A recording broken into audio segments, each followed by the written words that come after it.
Welcome to this week's episode of the Soto Mojo Podcast. My name is Trevor. And my name is Ethan. We're just a couple of high school baseball coaches from Tacoma who love talking Mariners baseball.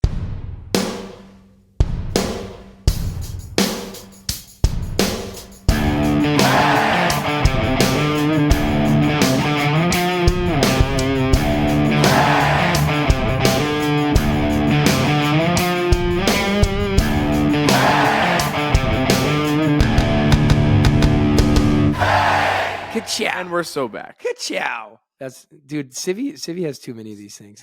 I got to keep giving him shout outs at the beginning so he listens to the show. There you go. There you go. But at the end, dude, we're in our last week of our regular season already. Yeah, baseball season goes fast, dude. It does go fast. Like it's insane. But it's a little. You blink and you're like, dude, we're done. What? It's a little.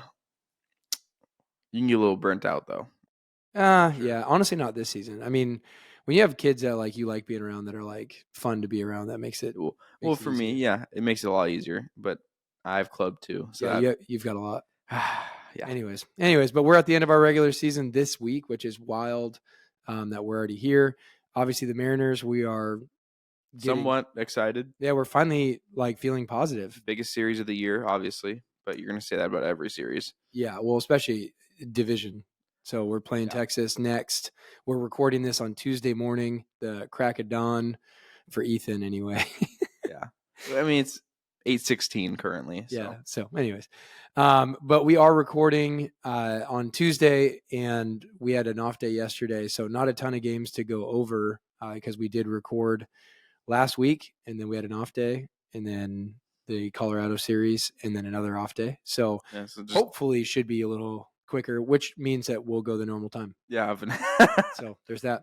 Getting around the league, one of the things that happened that I was kind of bummed about, but you know, at least he landed somewhere, was that Taylor Trammell went to the Yankees, which was shocking. Like both of the times that he's gone on waivers, it's always been like the last team. Right. So the Dodgers and then the Yankees, they already have a picture of him without any facial hair. Doesn't look right. Let me look this up. Babyface. You talk. Babyface Taylor Trammell. Oh no. Yeah. But I mean, here's the deal. And I actually posted this. I said, this is one of those weird moments where you're just going to root for the player, but not for the team. There's nothing in me that will ever root for the Yankees ever. I don't care. You know what I mean? It's like this generation of Mariners fans, like if they became a fan, let's say after 2001, then their vitriol is towards the Astros. Yeah. I just looked at it. Yeah, look at that. That facial. If you're watching, at least he's smiling. It's true. He didn't smile in his other pictures. It's true. But you just saw Ethan's facial expression. If you're watching on YouTube, it was. He has a little chin hair. A little. Yeah, he has like a little. What are those called? I don't even know. Soul patch. A little soul patch underneath. It's like very tiny. Yeah. But speaking of the Yankees, I did want to bring this up. So yesterday, one of the most hilarious ejections in all of baseball happened. I'm sure everybody in their talk shows are going to be talking about this. So Aaron Boone talking to the umpires, John a little bit, whatever, normal things, gets a warning, no big deal.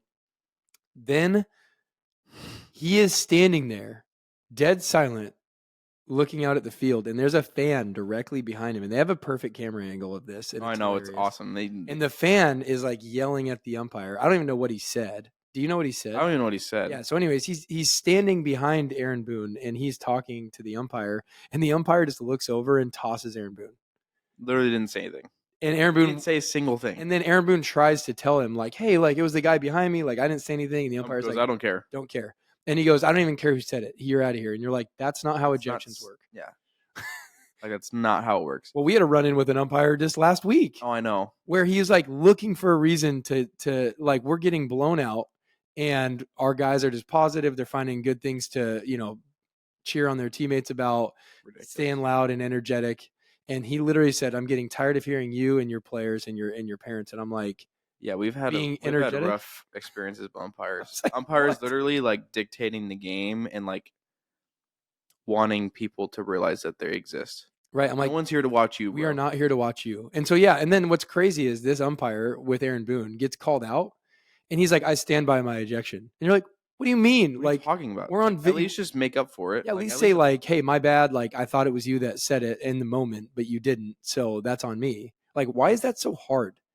And listen, like I umpired when I was younger, like I when I was in high school. Sorry to hear And that. it's a hard job, dude. Yeah. It's a hard job. And you know what? When I retire, like I plan on umpiring because it's a big need and whatever. But like it's tough. But what I've always said is it's better to just be right. Like it's fine. It's fine if you're wrong. Like you're a human. Like that's gonna happen. But at least like collaborate and just get the call right. And so it irritates me when there's like a pride ego thing happening where guys refuse to make the right call. Here's the thing. Aaron Boone is not like a rookie manager. No, he also He's gets like a what, 5th, 6th-year manager? but I think he also gets the most ejected out of any manager in baseball. Yes. So But you should know what his voice sounds like. right, that's fair. Like they said he's been ejected 36 times. Yeah. In his career. He's gotten tossed a few times. I imagine he's probably been the manager for what, 800, 900 games. I imagine the umpires know what his voice sounds like. Well, I mean, in the heat of the moment, though, you just hear a voice. I mean, true, but like I get it. No, here's the deal: is like I get it from the umpire standpoint, but if you get it wrong, just come out and be like, "Hey, man, I got it wrong. Like I thought that was you. My bad." Like, why is that so hard? Well, and the thing that Aaron Boone tried to say in his presser was like, I didn't even go at him from the original call. Like I told him it was a check swing call, and I said, "Hey, you can call that too." And then he bickered at me, and then I didn't say anything, and he tossed me.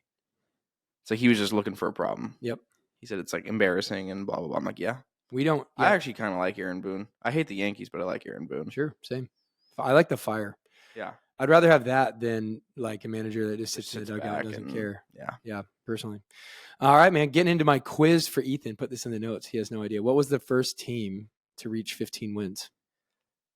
The Cleveland Guardians. Nailed it. Of course, you would know that. Yep. That's irritating. They're 16-6. Yeah, dude. Shocking. One of my coworkers is a huge Guardians fan. As you guys knew, he put the sign up in our YouTube video. It's hilarious. Yeah. He reminded me of that yesterday. And it was a stat that I had already seen, and I had a feeling he was going to come into Monday morning and be talking about it. And he was. I don't think they're going to keep it up. I mean, no, that's not. I don't think they have the talent. And that's why I told him, I was like, hey, enjoy it. Like, you guys aren't making They're like one injury away from just like everything derailing. They already are. I mean, Shane Bieber already is hurt. You know, it's like. That is true. I don't think that they have the longevity to keep it up, but we'll see. Another piece of news that was hard to see is that Jesse Winker is tied for 4th in OPS at 1.067. Here's the deal. I'm happy for him because he's come out and said that one of the biggest reasons why he's had a turnaround is because he's closer to his kid. And I get that, like closer to his daughter. And I like that. That is hard. And living in Seattle, across the country, away from your family. They didn't do him any justice. Right. That's tough. So I am rooting for him. It is tough. Speaking of previous Mariners, Gino and JK have finally started regressing back to where they were. And the reason why the Mariners were fine getting rid of them, our third base platoon is crushing Gino's stats now, which again, the first week of the season happened and all these Mariners fans like went into a tailspin. First of all, I want them to succeed. It was neither of their fault that they're not here anymore. So like, I hope Gino and Kelnick succeed. But on the other hand, they're now showing like why the Mariners were okay getting rid of them. So. Yeah. I mean, Gino's racking up the RBIs, but our third base platoon has actually been better than him. He has played in like every game, so he's keeping the same pace, but he has a 700 OPS. I mean, it's just league average. But he is driving in runs. He has 16 ribbies so far. I mean, we could use that, but most of those came early in the season, though. Yeah. To be fair, yeah. So, yeah, and then, man, holy smokes. Speaking of the AL Central, the White Sox. Oh my goodness, dude! I thought the Athletics were going to be the worst team in baseball, and we'll talk about that more when we get to the around the division. First of all, Oakland's been surprising. Yeah, like they've been playing better than I thought they would. But on the other side, like I thought the White Sox were going to be bad. I didn't think they were going to be this bad. I knew they were going to be like really bad, but like they're currently 3-19. They've gotten shut out 8 times in 22 games, and they're like last in every statistical offensive category. You think they trade Luis Robert Jr. at the deadline? You think they keep him? No, I think they keep him. I think they're trying to build around him, but they would trade everybody else, even though they don't have value. I mean, they have a good enough farm system to where they can, like, I could see them getting rid of like Andrew Vaughn or Benintendi or Eloy and Moncada when he comes back. Which I just named 5 guys who are like actually good players, but they're just not producing at all. Insane to me. Apparently, shout out Jameer. Apparently, White Sox fan. Apparently, they need the linchpin of Tim Anderson. Apparently, Tim Anderson was the core to that team. No. He didn't help when he was there the last 2 years. No, I know. I was just joking. But anyways, let's. All right, man. Do you have anything else you want to talk about in the around the league? Anything else? I mean, there's really nothing else. Marlins are continuing to Marlin.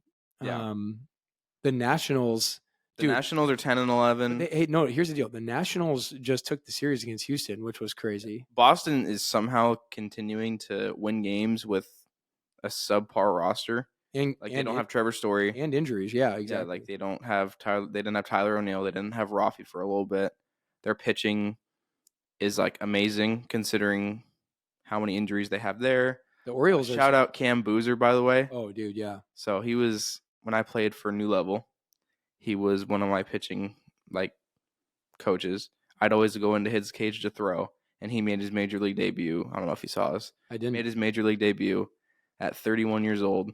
After injury after injury after injury, like I did see that actually. Yeah, he came out and talked about it, right? Like, he broke his something in his leg when he was playing football as a sophomore, and then he hurt his spine in senior year, and then he tore his ACL in freshman year of college, and then as he was rehabbing, got hit by a car, and he quit baseball in 2017, became a carpenter. In 2020, he went back to New Level. He went to New Level to, become a pitching instructor. And then he was throwing in a cage one day, realized he could still throw 90 without pain, got signed to an indie ball team, played like 1 or 2 innings, then got signed to a minor league deal, and then is now on the Red Sox. Insane. That's so cool. Yeah. Just magically in 2020, he was throwing in the bullpen. And I've seen him throw in the bullpen, and I'm like, holy cow. Like, that is the fastest I've ever seen someone throw. Like, he can touch 100 from the left side. Insane. And you would never know it about him. He would never talk up on himself like that. He was humble. That's cool, dude. I love seeing guys like that succeed. Yeah. That's a cool story.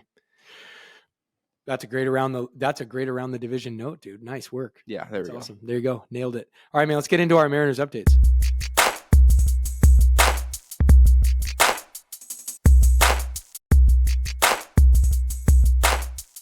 All right, so mostly good things that we get to talk about this week. We are so back.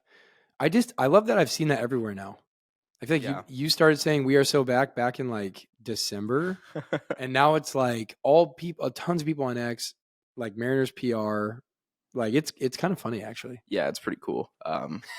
You started it. I don't think I started it, you didn't, but I'm going to say that you did because it's more fun that way. That is true. That's a good point. Okay, so a couple things we did see. Man, the big highlight has been that our starting pitching has finally started looking the way that it's supposed to. Or just pitching in general. Well, pitching in general, but the starters especially. We had 8 quality starts in a row, and we only didn't make it 9 because Kirby only made it through 5 his last start. But he still went scoreless. And he only went through 5 because it was like labored, right? Like a ton of foul balls. And that's going to happen from time to time. Quality start, if you don't know, is when you go 6 innings or more and give up 3 earned runs or less. And so having 8 of those in a row, like that's going to put your team in a position to win games. Yeah, totally agreed. The last time we recorded, I believe we were 23rd in ERA as a team. As of this moment, we are now 8th. They moved up that many spots because over the last 7 days, which credit, it's only 4 games, we have a 0.7 ERA. Well, I have a stat here that I was going to talk about later, but I'll say it right here, is that the Mariners PR page or whatever came out and said that the Mariners have had 2 10-game spans in franchise history with a sub 1.50 ERA. The first time was 1.48 ERA from May 11th to the 22nd, 2011. Yeah. And now April 10th through the 21st at a 1.48 ERA. So I'm like, our starters are finally doing what we expect them to do. Yeah. Granted, we're playing the Reds and the Rockies, but the Reds. Okay, the Reds have a good offense. They do. Yeah, they do. But what I'm saying is the Reds are they're not Texas. Like Texas is going to be the first real big test of this since we've like turned this corner. Yes, that is true. Especially down in Texas where we did not win a game last year, by the way. Yeah, we went 0-6. Yeah. So this series, honestly, against Texas, I think is going to be a good litmus test of where we actually are. Because we got back on the rails with Cincinnati. We went to Colorado. We kept Colorado, by the way, to 4 runs through 3 games. That's insane. In Colorado. In Coors Field. Like, that's crazy. And part of it, I mean, so Logan Gilbert, I'm skipping around all over the place in here. Logan Gilbert has only given up 1 hit on his splitter. So the reason why is like these guys are developing these pitches that are just nasty. Logan has a 56% whiff rate on his splitter. That's got to be like top 5. It has for to any be. pitch in that. Has to be. Yeah. So, I mean, our pitchers are doing what they need to do. It's supposed to be the strength of our team. Our defense is finally looking the way that it's supposed to. Urias and Rojas have really shored up third base. Their defense has been totally fine. Urias has made some great plays. Oh my god. Yeah. Honestly, it's kind of sad that he got hurt and we'll talk about that in a second. But his defense was stellar, dude. Yeah. So we are our starting pitching back on the rails. Our defense is back where it's supposed to. And then our bats have actually decided to wake up, which again, we're going to talk about that too. So again, it feels like things are finally coming together.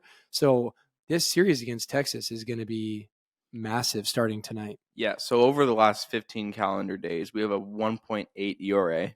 We have a 0.8 WHIP. Overall, our pitching staff is number 1 in WHIP for this season.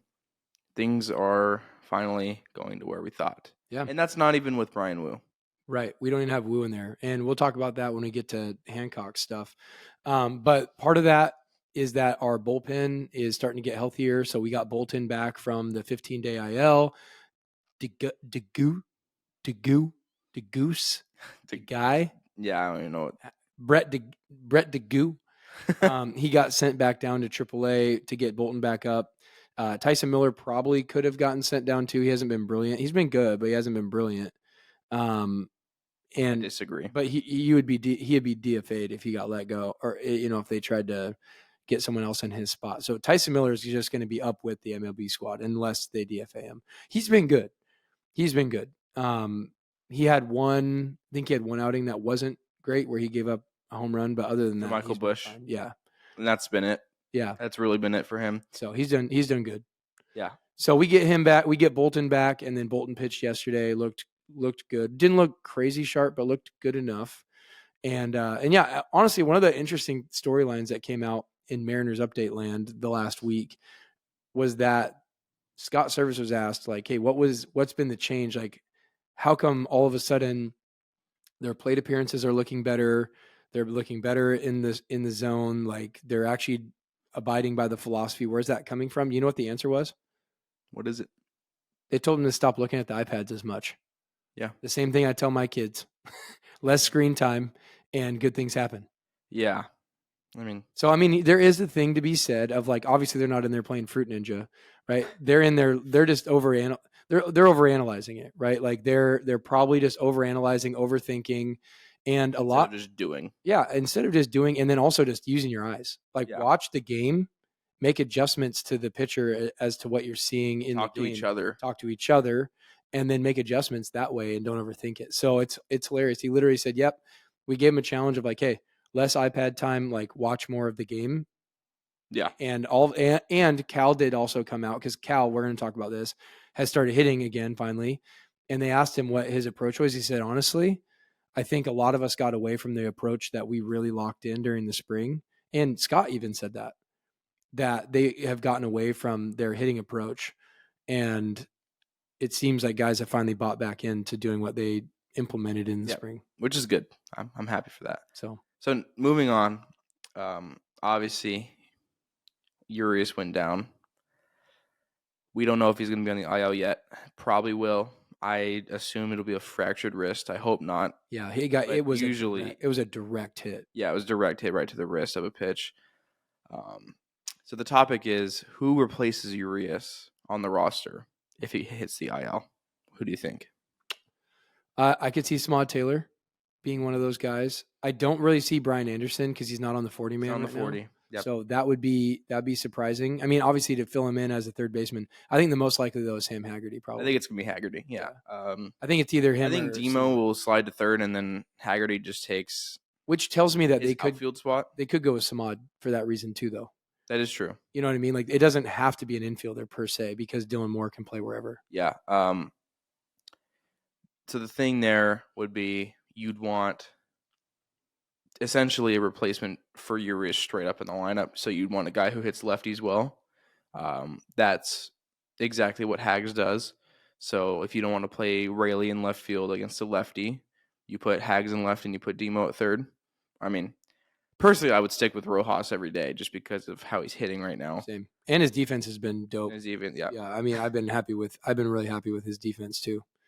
So yeah, I would think that if Urias goes on the, honestly, I don't want him to, like, this is crazy. If you told me I'd be saying this before the season started, I would You said 3 weeks ago. Right. Honestly, Urias' defense has been great. He's made a lot of really tough plays. Yeah. And at the plate, it hasn't been amazing, but he also hasn't been terrible. Like, he's barreled up some balls in some important spots. So I'm actually bummed if he goes down to the IL. Yeah, I agree. His defense, like, it's been fine. That pick the other day, that was crazy. That was, as an infield coach, that's tears to my eyes. I mean, yeah. So if you didn't see it, Urias is in his ready position on the grass, and an absolute laser hit to him, and was able to pick it over his shoulder behind him. Yeah.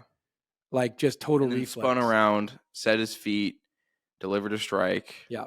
Like, perfect play. Like, composed after he fielded it. Perfect. Yep. I mean, he fielded it up by his face while doing a spin. Behind him. And it was behind him too. Because the ball was hit 100 miles an hour and it was one hopper. Like, that's an insane pick. Play. Yeah. Like, you don't expect a guy to make that play. No. If he doesn't, that's not an error. Yeah, like, that doesn't. That gets through. You're like, oh, bummer. That was a rocket. Yeah. The fact that he came down with that was wild. Well, the last big update that we wanted to talk about is something that has come up over the last couple of days, where Mariners Twitter has been a tizzy. I'm actually to the point where I'm just exhausted talking about it, so I don't want to talk about it that much. Is this concept of Luke Raley, like, all the hand wringing every time that Luke Raley's not in the starting lineup? It gets so old, dude. It's so old, because they bring up a young stud in Clase who we're trying to see what he has to offer.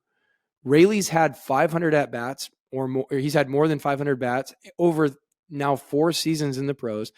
And he had a terrible spring where all of our coaches were able to evaluate everything he was doing for a month and a half. They know exactly what they have in Raley. Now, does Raley have a place on this team? Yes. And I like his ability to play first base, to be able to play outfield, his speed. Honestly, his bat is not anything. Like, I don't get the clamoring for him all the time. Like, he's like this amazing player that's not getting playing time. He's fine. Like, he's okay. But it's not like he's so amazing that, like, it's a travesty he's not playing every day. He shouldn't be playing every day. I'm fine with him playing in 2 games a week. And I know people disagree with me, but I'm like, I would rather see what Clase has while Canzone is down, because at the end of when Canzone is ready to come back, Canzone's coming back up. Like, there's no world that Canzone's going to stay in AAA. There's not. He will come back up as soon as he's ready and has his rehab starts under his belt. So then who goes back down? It's probably going to be Clase. So wouldn't we rather see as many reps as we can possibly get from Clase in that month period of time at the expense of Raley? And people are arguing, well, Raley could sub in for Haniger and Ty and all these people. I'm like, I get that. But when your team is getting into a groove and you're actually getting some wins under your belt, especially in a time that we need wins, like, guys don't need a ton of rest days in April. Like, July, August, even June, like, you're going to start seeing a lot more rest days starting to be worked in there. But when we're this early in the season and we need to stack wins early, I'm not a huge fan of sitting some of our biggest bats like Haniger, who has the most RBIs on the team. Like, I'm not trying to sit that guy. So do I like Luke Raley? Sure. I think he's okay. I don't think he's amazing. And I don't think that it's like this. Everyone has, every time a lineup card comes out, I swear, there's big Mariners voices that are out there freaking losing their minds because Luke Raley isn't playing in a game. And I'm like, who cares? I mean, Clase is doing the exact same thing. Clase in his first 4 games had 4 hits and 4 RBIs. Okay. Luke Raley, every time he gets a plate appearance, it's like he's hitting a weak pop fly opposite field, or he hits a grounder through the gap. You tell me Clase can't do that? Like, we're not losing a ton in a lineup if Raley's not in there. So I'll let you go now. That was my rant. There's my grade A rant. Now go ahead. I know that you feel differently. Grade. Sure. It's only B grade because you disagree. I think that I agree with he doesn't need to be playing every day. But he's not that bad of a player to be getting 4 at-bats, 5 at-bats a week. I mean, the guy had a 130 WRC plus last year. He Based was on luck. 30%. I sent that to you. I sent you the graphic. He was that showed. 30% above league average. He literally was statistically the luckiest player in baseball last year. He had 130 points above what the expected batting average was. 130 above. That means that like that most of it, like a good chunk of his hits shouldn't have landed. Like he just got BBAP luck. Like that's where that 130 comes from. But I mean, his expected, we just talked about this earlier, his expected OPS is higher than what Canzone's was. So then why is Canzone getting Canzone 5 starts a week and Luke Raley's barely getting 1? Canzone had bombs. They need bombs in the lineup. Honestly, he's RBIs way more Luke than had Raley. 19 last year. How many did Canzone have? Like, what, 6? Well, how many games did Canzone start compared to Raley? Well, I mean, I bet the rates are still, like, favor Raley. I mean, he's not, like, you could literally... He had a horrific spring. You could plug him in the lineup instead of Ty, instead of Mitch. Just 1 game a week. 1 game a week. Instead of Clase, instead of Garver. Like, you can find ways to get him in the lineup, and they're just not doing it. I don't think he's good enough to where you have to. But here's the thing. People are complaining, oh, Luke Raley sucks. And what chance has he been given? He had... Dude, what chance? This is what I don't like. In spring, he was arguably the worst player out of all the starters. Like, by a margin. Like, he had a shot. They brought him in to compete for the starting left field job. Canzone arguably was the best player in spring. Like, you could make an argument that Canzone was the best player in spring. Raley was arguably the worst player. Defensively, at the plate, all of it. Not defensively. Yeah, he had like 3 He's a worse defender. No, Canzone's a way worse defender than Raley. Fair enough. But what I'm saying is in the spring, Raley had like 3 errors. Right. And then it was terrible at the plate. Of course. So Canzone won that spot. You asked, like, why is Canzone getting more at bats? Why is he getting more starts?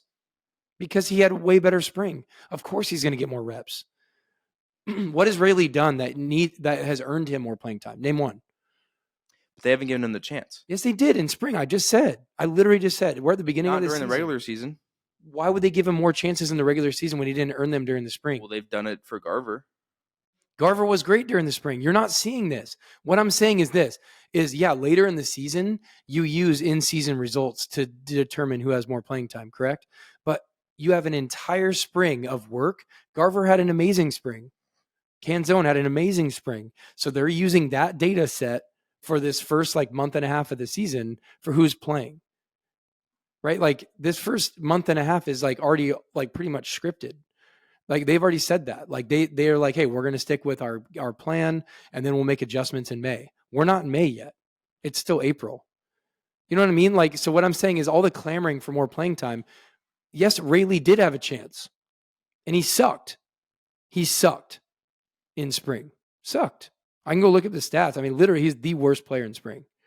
So what I'm saying is he had a chance to earn a starting spot. He didn't earn it. And now, of course, he's going to play as the fourth outfielder and just kind of rotate in whenever there's a good matchup or a good whatever. Now, do I think it should stay that way forever? No. But what I'm saying is as the season goes on, he's going to earn more playing time if when he does get playing time, he does something positive for the team. So a good example was yesterday. He played in the second half of the doubleheader, which was hilarious. The first lineup came out for the doubleheader. People were losing their minds that Raley wasn't in it. And I'm like, guys, he's going to play in the second game of the doubleheader. Why are you losing your minds? And sure enough, who played? Shocking. Luke Raley.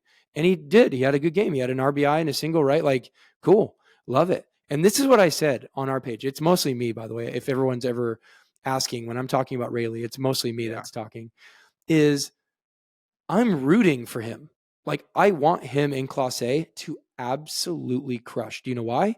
Because when Canzone is ready to come back, I want the organization to have a hard time determining who needs to go down and who needs to stay up. I want that. Because if that's the case, that means we're winning. That means that Raley and Class A are crushing. If that decision is hard for them, that means only good Good. things for the Yeah. team. So I'm not rooting against Rayleigh. Like, everybody needs to freaking hear this and calm down. I'm not rooting against Rayleigh. What I'm saying is all the clamoring for more playing time from him is unfounded. He had a terrible spring. Canzone won the original spot. Now, could you make an argument that he has more playing time than Clase? Yes, but Clase is probably only going to get a month up with us for.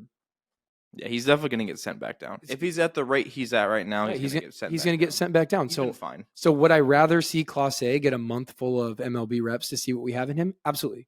I think that makes all the sense in the world. Now, could Rayleigh give him rest days and give Ty rest? Yeah, but it's April. How many rest days do we really need to give guys, especially on a week that we just had 2 rest days in the same week? We just had 2 off days in the last 7 days. Why does Ty need more rest days than that? Why does Haniger need more rest days than that? They don't. So, anyways, do you want to add any more to that, or are you ready to move on?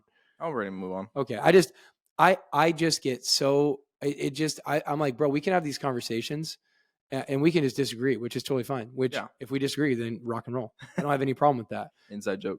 Yeah, you don't have to agree with me. Like, we both have valid points, and I'm totally fine with that. Like, why can't people on X be like that? It's either like you agree with me or you're a freaking idiot, you're wrong, and it's not even worthy of a conversation. And I'm like, okay. Yeah. Cool. Like, whatever. Anyways, some minors highlights. The Rainiers have cooled off a little bit. They've lost a couple really close games. They're 13-8. So last time we talked, they were 10-4, 11-4, something like that. So they've cooled off, lost a couple games. Arkansas, same exact story. Really close games, like losing by like 1 run. So, things just not going their way. 9-6. So not terrible, but they've cooled off a little bit. But we don't talk about the Aqua Sox. We're not going to even talk about it. It's not even in the notes. Although Williamson has been crushing, I guess, in Everett, which has been good. And then Modesto continues to just torch. I mean, they're 10-3. The only downside is Colt Emerson got hurt. Yeah, but they also have other studs down there, so those keep winning. Yep, They're probably going to win the league. By the way, Aiden Smith, stud. He's raking. Yeah. If you have not heard of the name Aiden Smith, pay attention because that dude is nasty. He's raking right now. You want to get into our injury updates here? Yeah. So Brian Wu threw a rehab start for Tacoma. He threw 3 perfect innings, threw 35 pitches through 3 innings, struck out 5 people. I mean, credit, it was the A's AAA. Sure. But still, a start is a start. Yep. His next start, I imagine he'll be around the 50 to 55 mark, and then he'll return against the Diamondbacks this weekend, I imagine. You think Wu's going to come back? Yeah. No, I think he's going to have more. I think he's going to have at least 1 or 2 more. No, that's what I'm saying. He's going to have 1 more start, and then he's going to be back with the team this weekend. Oh, I see. Yeah. So he's going to have 50, probably the 50 to 55 range, his next start. I don't know when that is, probably in a few days. And then... Well, he just pitched on Emerson Day. What was that? Sunday. Yeah. So that was 2 days ago. I think he's going to get, I don't think it'll be this weekend. I think it'll be the following weekend. Yeah. I mean, I think he'll following weekend. Yeah. He gets 3 starts. I think he'll do 2 more rehab starts. Okay. Yeah. I think they're going to build him up. I think that because it also depends on how Emerson does, which we're going to talk about. Yeah. That is a point of conversation today. We did see that Matt Brash, we haven't really heard any newer updates. I don't think that May 1st estimation is going to be. Yeah, didn't seem right. And then. Because he's throwing some live BP in Arizona, but I mean, we haven't heard any new things. Of course, we'll get an update. Of course, he has to go into rehab too. Yeah, we're going to get an update, I'm sure, on Matt Brash like 10 minutes after we're done recording. Oh, of course. Yeah. Yeah. And then, well, they usually come out with that on Friday, I feel like. Typically, yeah, towards the end of the week. And then Santos, mid-May-ish. We haven't really heard anything on him, which is kind of odd. Last we heard is that he was working towards throwing off the hill. That was it. And that was probably like a while ago. A week and a half, 2 weeks ago. And then Urias got hit with a pitch right in the wrist. Not good. We haven't gotten. He actually finished the inning on the base paths and played defense, and then they had to put in Rojas for the second game of the doubleheader. Yeah. They actually subbed him in mid-game. Yeah. Yeah. So it was like the second inning, I think. Yeah, it was early. And then we have Canzone that sprained his AC joint in his shoulder. It was better than they thought. So at least after seeing X-rays, it was negative for any like damage. So he's still going to be out a month probably. So Who it'll knows? be Who recovery. honestly knows? Like we haven't heard anything about time. Honestly, well, just AC joints in general, it's 4 to 6 weeks. yeah. So that's what we're working off of. And they did say that it was better than they were expecting. So that's at least something. Yeah. Moving on to our game logs. We only have 4 games because of 2 off days. So our third game against Cincy was a 5-1 win. Solid. Great game. Solid win. Bryce Miller started. We threw a 1-hitter. The only hit by the Reds was a home run to Ellie De La Cruz. And it wasn't even a bad pitch. It was just low and in slider. He just turned on it and hit it over the... It was one of those instances where you tip your cap because it was a better swing on a really good pitch. Like it was not a bad... He did not miss it. He said Ellie's just really good. So he hit a nuke. What's funny is Bryce Miller said he felt off. He's like, yeah, I felt off. I pitched around it. I was able to find something that worked. And I'm like, bro, if throwing a 1-hitter through 6 innings I know. is you being off, dear Lord. This is our 4-starter we're talking about. I know. We're so spoiled, dude. And people find a way to complain. You're like, dude, our 4-starter would be an ace in like half of the organizations that are around the league, right? Like he'd be an ace with Oakland, with Pittsburgh, with Miami, just like list out. He would be Miami. Yeah. Well, yeah. Oakland, he'd be an ace. That's what I mean. Is like there's so many teams out there. An ace on, the White Sox, Colorado, the White Sox for sure, Colorado for sure, the White Sox for sure. Maybe even maybe Minnesota, St. Louis. Not Minnesota. That's I forgot about Pablo Lopez. Yeah, Lopez, yeah. But I mean, there's a handful of teams. Like you look at it and you're like, dude would be a ace. The Mets. Kasenga's hurt. Yeah. Yeah. Yeah. So, I mean, sure, yeah, you can make an argument for a lot of teams. The Giants, potentially. I mean, I like Logan Webb, but and Snell's been trash. Snell's been terrible. Yeah. What I'm saying is Bryce Miller has been unbelievable. This was a game that the pitching staff allowed only 2 base runners, which is the first time since 2019. So that was something. And what's crazy about this win was like, it just felt top to bottom, like a solid. He felt safe throughout the whole game, which is not something we can say often. Right. And what's cool is now that we've been in the season for a bit, and Miller has some starts under him, they were able to come out with some splits against righties and lefties, because lefties last year, he gave up a 303 batting average to lefties. They torched him, especially Texas. And this year so far, he is better against lefties than he was against righties. And why is that? The splitter. The splitter. And it's been amazing. Yeah, so these splits really quick. In 2023 versus righties, his slash line was 200, 234, 315. This year, 205, 244, 308. So virtually the same. Like he still lights out against righties. And then in 2023 against lefties, the slash line was 303, 358, 558. Freaking yikes. Yeah, that's terrible. That's an all-star season. Yeah, that is horrific. But now this year, the slash line is 109, 196, 261. 109, man.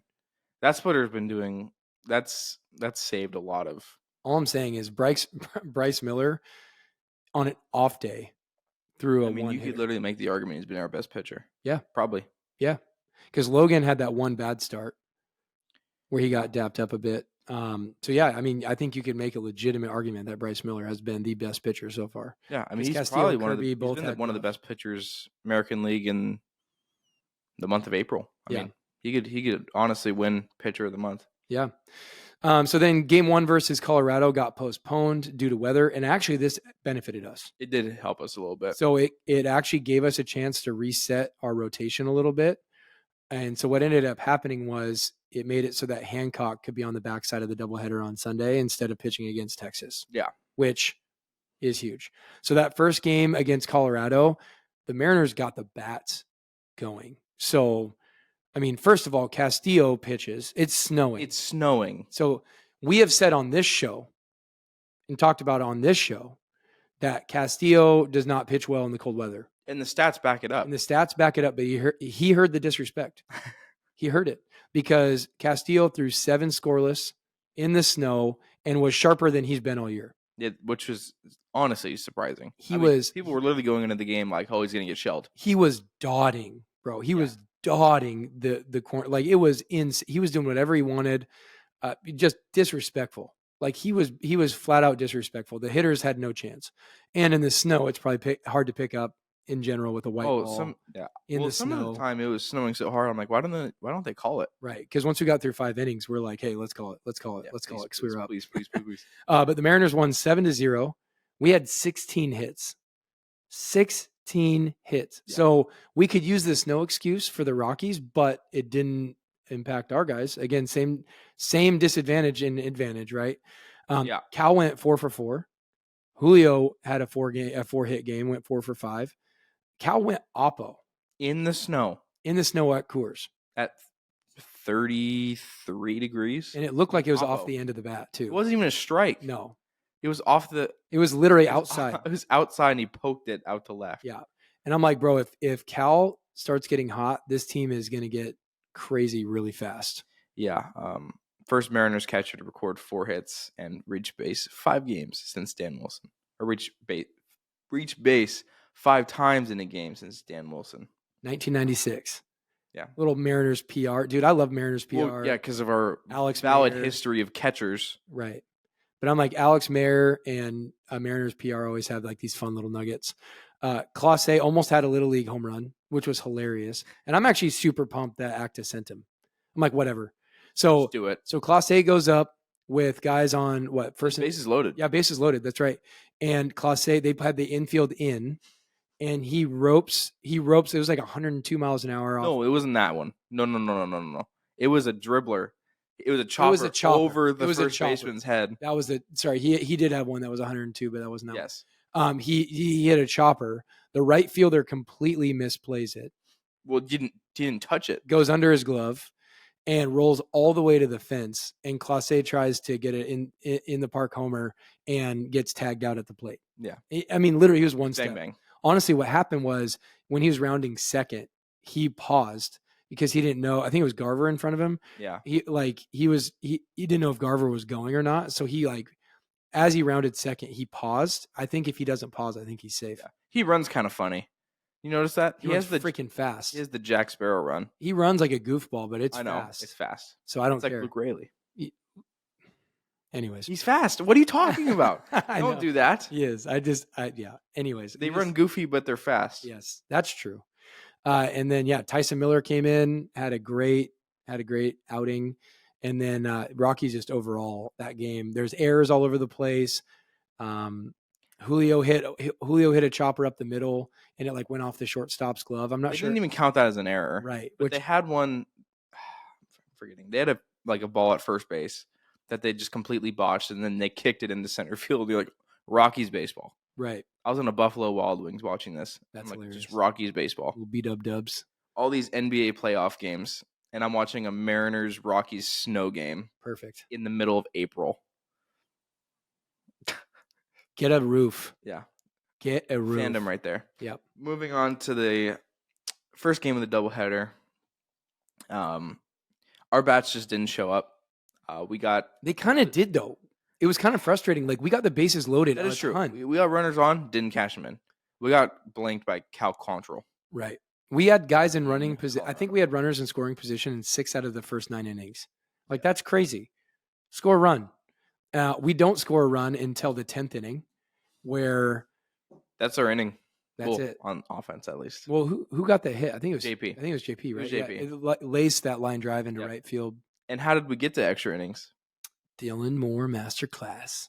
Dylan Moore masterclass. Honestly, he played second base this game for Polanco and made 2 amazing plays. In the same inning. In the same inning. Made a jumping catch through the 4-hole. Behind him. Stupid hard. And then the third out of the inning was a ground ball up the middle. He dove, made the play at first. I'm surprised no one was more hype. I was stoked. Yeah, that was a great play. And then he moves to left field for an inning. Because Polanco came in for a pinch hit, which then he promptly struck out. A double play. Or no, I think he struck out. Oh, maybe he did. Anyways, Polanco got out. That's all we need to know. It didn't do anything with the bat. Yeah. Plays left field for an inning. Stanek gets outs number 1 and 2. Well, Stanek, to be fair, did pitch in the eighth inning. He did pitch in the 8th inning. He only had 8 pitches and got 3 outs. Yep. So he goes 1-2. The first batter gets a hit. Second batter is a pinch hitter. He grounds into a double play on the first pitch. And then Jacob Stallings comes up, and Stanek throws a high-end fastball, and he turns turns it to left. Yep. And I thought it was game. As soon as it was off the bat, I was like, "Oh, it's game." Goes over the fence. The fan catches it, and they call fan interference because Dylan Moore hit his arm. And the rule states that if a player comes into contact with a player, the ball's dead, or with a fan, the ball's dead. Which I thought they were going to reward second base at least. Me too. I was actually. But they called the runner out, and then we went to extras. Yep. I mean, the Rockies. And then people debated about it for an hour, but if you actually go look at the rule, like they actually called it correctly. Yeah. So he did reach over the yellow line. He did make contact with Dylan Moore, and Dylan. I actually don't think he makes that catch. No, I don't either. Like the ball is above. I think his glove got up a little too late. But that also doesn't matter. That is true. So according to the rule, that doesn't matter. And then, honestly, the defense was unbelievably good that whole game. And then Munoz comes in the 10th and got walked off without recording an out. So Munoz comes in. They obviously went up with the mentality like Charlie Blackmon went up and just like swung 30% at a ball trying to advance the runner. And of course it squirts through. So we get guys on first and third right to start. And so Munoz just gave up a bunch of dink and dump singles. I wasn't terribly mad at it, but their approach worked where they weren't trying to hit it out of the park. They were just trying to put a barrel on the ball. The at-bat that really like gave the Rockies the win was the one that Tovar. It was Munoz's second hitter. I don't know. This is the one that pissed me off the most. So he threw 3 pitches that were not in the strike zone. He chased all of them. And then what do? You throw a fastball in the strike zone? Right. On 0-2 after he just chased 3 pitches? Right. What are you doing? Right. Like, and chased him bad. Then he gets a hit. Yeah, it was like in the other batter's box bad. So then he ends up hitting a line drive to right. They go first and third. And they score the run. And then McMahon comes up, first pitch, hits a ground ball through the 6th hole. JP can't make the play. And then they score and they win. Which it was a tough play. They wouldn't. Honestly, that's kind of a ball doesn't lie moment for me. Like honestly, we should have lost anyway. And honestly, we had so many chances to win that game with runners in scoring position all game long. It wouldn't have felt good for us to. I mean, I would have taken it. Oh yeah, because we take a dub no matter what. We'd be 2 games over 500. Right. But I don't feel like it's one of those games that like we got robbed or like we should have won. We lost that game. Like we lost that game. So then we get into game 3. Which is Emerson Hancock's start, and everybody's scared out of their mind. Oh, I'm scared out of my mind too, because I'm like, well, we just used all of our high leverage arms. Yep. In that first game. Which is the right move. We were texting about it, and you weren't happy about it, but I'm like, you don't know if the second game is going to be close, and you're going to need your lights out closers. So you use your high leverage arms now, trying to go get the win that's in front of you. I think that was the right call. I just didn't love the approach, because I was like, well, they hit Stanek hard, so why would you put in Munoz? That's fair. Like, you had Charlie Blackmon and Ryan McMahon coming up. I mean, I feel like Sauce would have been the play. Either him or Spire, right? Well, Spire was already used in that game. He came in earlier in that game? Oh, yeah, right. That's right. But anyway, so Hancock is starting the game. The first inning looks like it's getting out of hand right away. Gives up two runs in the first. They're hitting him hard. It was an error by Polanco, and then he walked the next batter, and the next guy hit a triple off the fence. And I'm just like, oh, boy. Yeah, like, here we go. And so over. We didn't have any plans, so I was going to watch it no matter what. But I definitely had some other things I was going to try to do at the same time if it got out of hand. You're deep clean again. I did not deep clean my house on Sunday to my wife's chagrin. So he had a rough first inning, but then he settled in. And Emerson Hancock ended up going 6 innings, only gave up 4 hits, 2 runs, and only one of those was earned because of Polanco's error. So you're literally like, dude, whoa. So here's the deal: is Emerson has a bad rep because of one bad start. But listen to this. His last 4 starts, 3 earned runs to start his first one out, 8 in his second, 2 in his third, and 1 in his fourth. And that 1 was in Coors Field. And he went 6 innings. Yeah. Put some respect on his name. Like Emerson Hancock did fine. Dude, and again, this is our 5 starter. That's a Yeah. perfectly fine stat line for a 5-starter. And guess what? A 5-starter is going to give up 8 every once in a while. It's going to happen. That's going to happen. Every 5-starter That's why they're a 5-starter. Exactly. Every 5-starter in the league is going to give up a game where they give up 8. That's going to happen. And luckily, the Mariners' offense decided to reignite. It took a whole flipping game to get them going in the doubleheader. But in that second game of the doubleheader, they explode for 6 runs in the second inning. JP with the bases loaded triple. It would have been a home run on every other park except for Coors Field, Insane. which is 426 feet and it didn't leave the yard. Right. So what's funny is people are on the internet, including myself, that aren't happy about Rayleigh in particular. And of course, who gets a hit in an RBI? Rayleigh. Then there's also another corner of Mariners Twitter that I'm not a part of that does not like Sebi Zavala. And we're pissed that he was getting a start. I'm like, of course he's going to start the second game in a doubleheader. Yeah, like why else do you think you have a backup catcher? Brain. You think Cal Rowley's going to start both games? Like, come on, dude. Mitch Garver could catch. Yeah, that's what people were clamoring for. I'm like, I don't think I you didn't want even know that. Yeah, I don't think you don't want that. So Sebi Zavala, first of all, had a great defensive game, and then had 3 hits, and the fourth one was like it should have been 4. Fence. Hit it to the fence and was a great like play by the defender. You're like, the only out he had was a fly ball to the warning track. Right. That went probably about 370 feet. It's just the fence is there deep. Right. The ball does fly, and Right. It was slightly warmer. It wasn't snowing this time.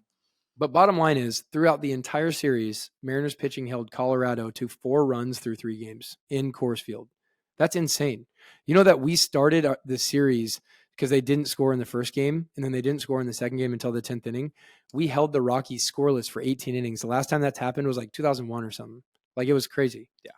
Like, you don't hold the Rockies, like, even as bad as they are, it's still Coors Field. It's still Coors Field. Which is ginormous, right? It's a huge field. And the ball flies. So anyways, so that's it for our game recaps. Obviously not a ton of games in general. Tonight we do start off our series against Texas, which is going to be big. Yeah. Logan Gilbert versus Dane Dunning tonight. It's going to be good. So let's get into our division updates. Christian Javier goes down on the IL. Dude, Houston just continues to just get blasted with injuries. Yeah.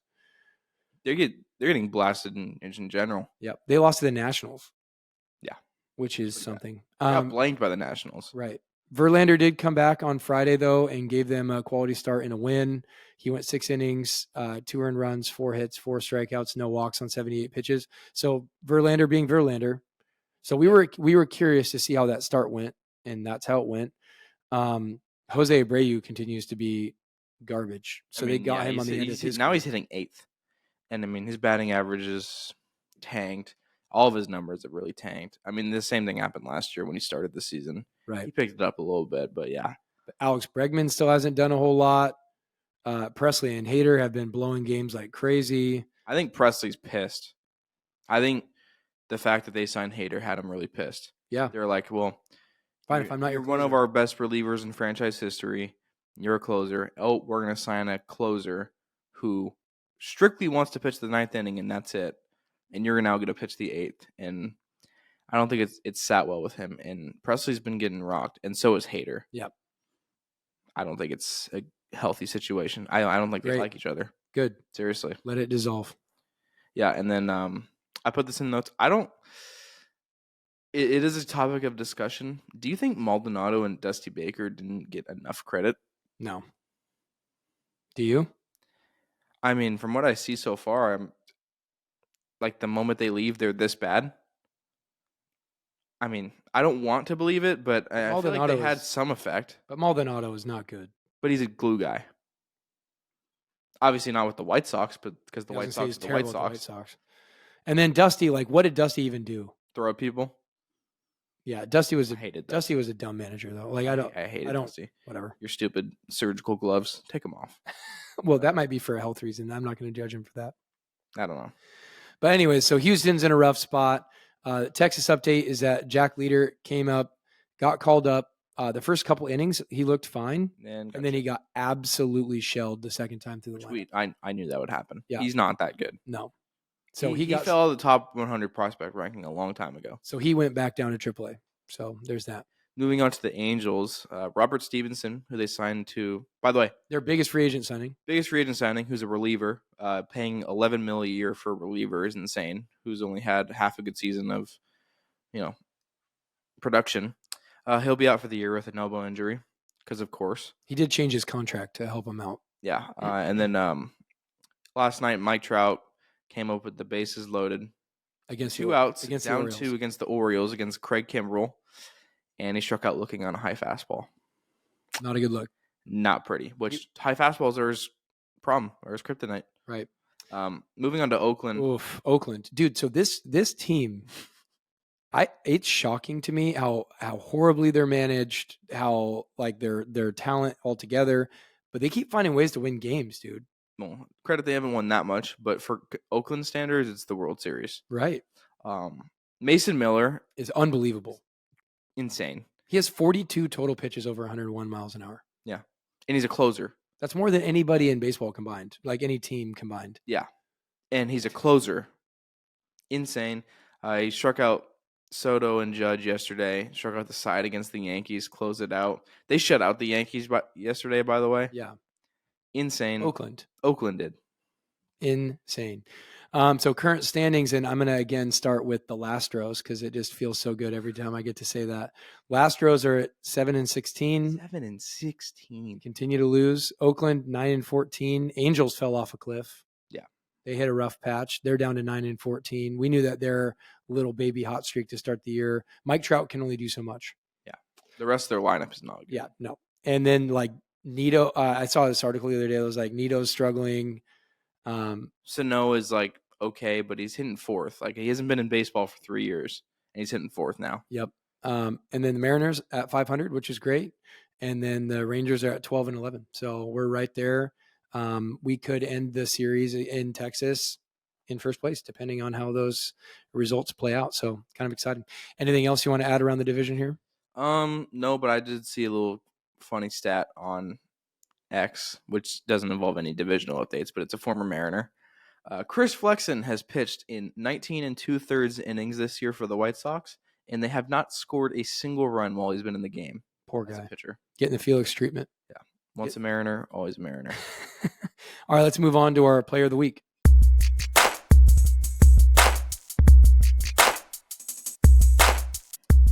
All right, let's get into our player of the week. Yours is one of the more prototypical players of the week. He's just been producing. It's Julio. He's 14 hits in the last 5 games. Still no home runs. Still no home runs. It'll happen at some point. Calm down. I don't want him to overthink it. Calm down. I'm totally fine with him hitting barrels into the power game. will come in spurts. I promise. Yeah, he will hit 4 in a week. Yeah, we're gonna have one. We're gonna have 1 week. He's gonna have like 7. Like it'll be stupid. Like yeah, it's gonna be ridiculous, and he'll just get in his groove. Honestly, it's really promising. He's up to like I think he's 276 batting average right now. If he keeps at that pace and then builds on what he's done in the summer over the last 2 years, that's like a 330 hitter. Yeah, if he starts off, if he gets into the dog days of summer and he's around 300, watch out.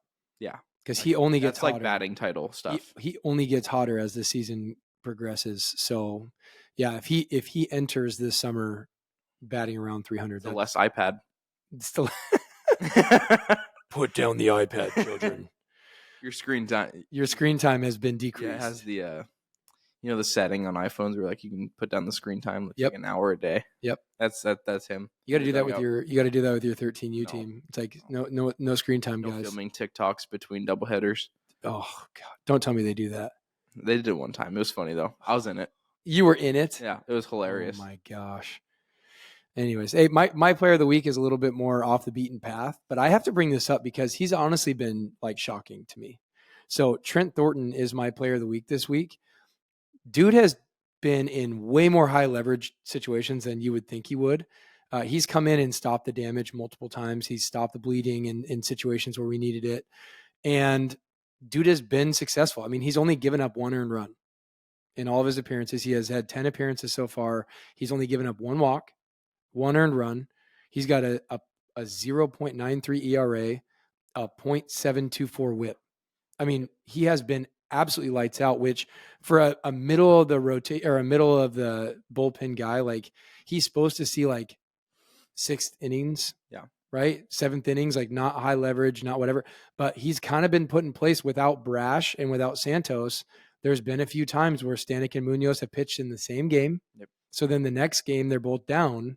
That we've needed a Thornton and a Saucedo and those guys to come in and inspire to come in big, and they did. So, my player of the week has got to be Trent. He came in again in the Colorado series and looked great. So, and he was good last year too. Well, he wasn't this good though, and he wasn't this good. Yes, and they also used him more as a long reliever last year. Remember, like there was a few games he came in for like 2 or 3 innings. They're not using him like that this year, at least not one so inning. far. But here's a cool part. You can spin it, man. Dude, but what I'm saying is you once you get Brash and Santos back and you can slide Thornton back to the 6th, again, that just adds more depth to our bullpen. When we get fully healthy, this bullpen is going to be absolutely dumb. Yeah. Absolutely dumb. You get to the point where you don't know who to send down. Because they're right. Which is probably going to be a great problem to have. Yeah. And then you go on that other side of it going, if a starter can give us a quality start, you're basically locking up saying game over. Yeah. Give us a quality start, game over. That's what the Astros wanted to be. Dude, but we have the depth of our starting pitching. That is like ace caliber stuff. And then our bullpen, which is all lights out stuff. All lights out. You're just like, bro, if Trent Thornton is the 6th guy out of your bullpen with those stats, he could even be the 7th. He could even be the 7th. Yeah. Like, that's dumb. That is dumb. So anyways, Trent Thornton, keep it up, dude. It's been awesome to watch you spin it. And he's done really well, which is really cool to see. The lab continues to churn out bullpen guys. It's crazy. Insane. Because when he came from the Blue Jays, I think. He did. Yeah. And he was not good. They hated him. Yeah, they hated him in Toronto. And here he is, a product of the lab, and awesome. Here we go. All right, let's finish up with our hot corner.